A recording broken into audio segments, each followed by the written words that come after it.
신임 검찰총장으로 임명된 심우정 총장이 오늘 취임식을 열고 본격적인 업무를 시작했습니다.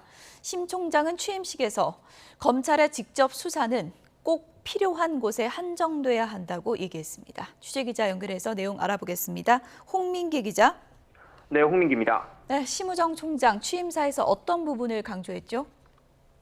네, 조금 전인 오전 11시 서초동 대검찰청 청사에서 심우정 신임 검찰총장의 취임식이 진행됐습니다. 심 총장은 취임사에서 엄중한 시기에 중책을 맡게 돼 어깨가 무겁다며 입을 열었는데요. 심 총장은 검찰의 직접 수사 역량을 국가의 근간을 흔드는 중대한 부패범죄와 경제범죄에 집중시키겠다고 말했습니다. 이 같은 중대범죄에 제때 대처하지 못하면 국민이 피해를 보게 된다며 검찰의 직접 수사 역량은 이런 중대범죄에 집중적으로 투입돼야 한다고 설명했는데요. 심 총장은 또 검찰의 직접 수사는 검찰의 수사가 꼭 필요한 곳에 한정돼야 한다며 신속 정확한 수사를 통해 국민의 신뢰를 높여야 한다고 강조했습니다. 심 총장은 검찰이 국민에게 더 많은 신뢰를 받아야 한다는 마음은 검찰 구성원이 모두 같을 거라며 민생범죄 대응 강화도 강조했는데요.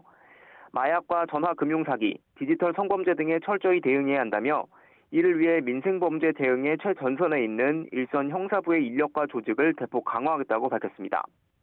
심 총장은 마지막으로 구성원 간 협력을 강조하며 검찰의 중립성과 독립성이 지켜질 수 있도록 든든한 방벽이자 울타리가 되겠다고 덧붙였습니다.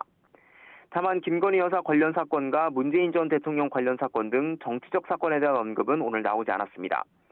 윤석열 정부 두 번째 검찰총장으로 취임한 심 총장은 취임 초부터 적잖은 과제를 안고 있는데요.